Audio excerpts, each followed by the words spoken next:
You may log on to some of your favorite websites today, and they won't be there. That's because Wikipedia and other popular sites are shutting themselves down. The 24-hour blackout is protesting a controversial online piracy bill in Congress. Heather Sells has the story. It's Hollywood versus Silicon Valley. Backers in the entertainment industry say they need the legislation to protect their creative property and jobs. Their big concern, bootleg movies and music hosted on foreign websites. These rogue sites are hurting American jobs, stealing American jobs. They're harming American consumers, and they have no business being on the internet. But critics say the bill could hurt the technology industry and restrict free speech rights. One prominent legal scholar says a site with thousands of pages could be shut down simply because one page is accused of violating a copyright. It is detrimental to the free and open web. It's detrimental to Wikipedia. It's why Wikipedia is shutting down access to its English language website from midnight Wednesday to midnight Thursday. Other online communities such as Reddit and Boing Boing have announced plans to go dark as well.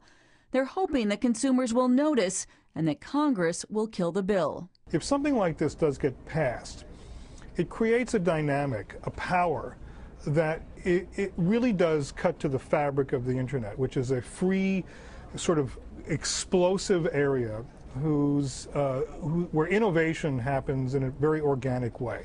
We just don't know the consequences of saying you have to block sites. In what may prove to be a deal breaker, the White House is also signaling concerns and threatening to use its veto power. We will not support legislation that reduces freedom of expression, increases cybersecurity risk, or undermines the dynamic, innovative global internet.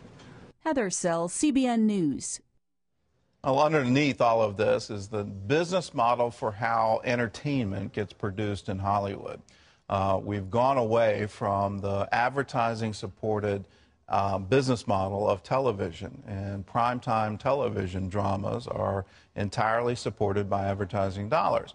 When you have an erosion of your audience, either through DVR technology or through internet technology that's commercial-free, how do you then get the money necessary to produce that high-quality program? So that's what this is all about. What is the business model going forward for movies, for primetime dramas? And until we solve that question, the rest of it is just sort of noise. The basic here on this bill is your ISP, your internet provider, would then be obligated to block a foreign website that has a popular movie or a popular TV show that it's streaming free over the internet. That's what's going on here. They're trying to block that.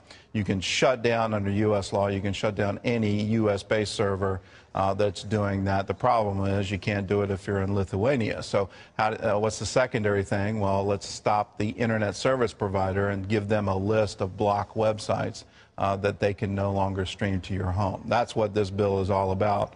The rest of it's just noise. Lee Webb has the rest of our top stories from the CBN Newsroom. Lee? Gordon, the U.S. Supreme Court has decided not to get involved in a battle over prayer in North Carolina.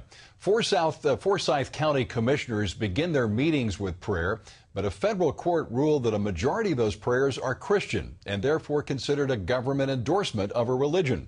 The county says religious leaders from all faiths are welcome to pray, but the high court let the lower court ruling stand. The Washington State House of Representatives has introduced a bill legalizing same-sex marriage. A similar measure was filed in the state Senate last week. Governor Chris Gregoire asked legislators to move on the issue. The House version has enough votes to pass in that chamber, but the Senate's measure is still 25 votes short.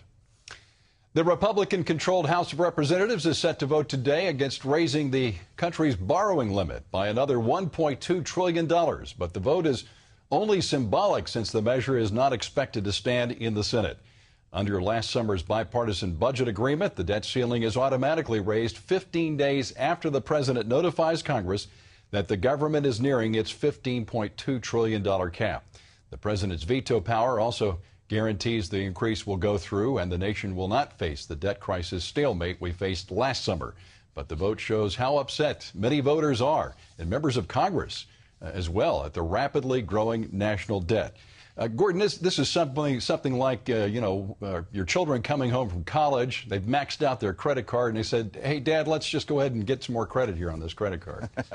Well, it's a little bit more than that, because last summer, before your kids went to college, you agreed to do this. So Congress agreed for these increases, and what Obama's trying to do is tap it early so it's not such a big election issue. So Congress has already voted for it. This was all part of the deficit deal that was struck, and he's allowed under that law to increase it yet another $1.2 trillion.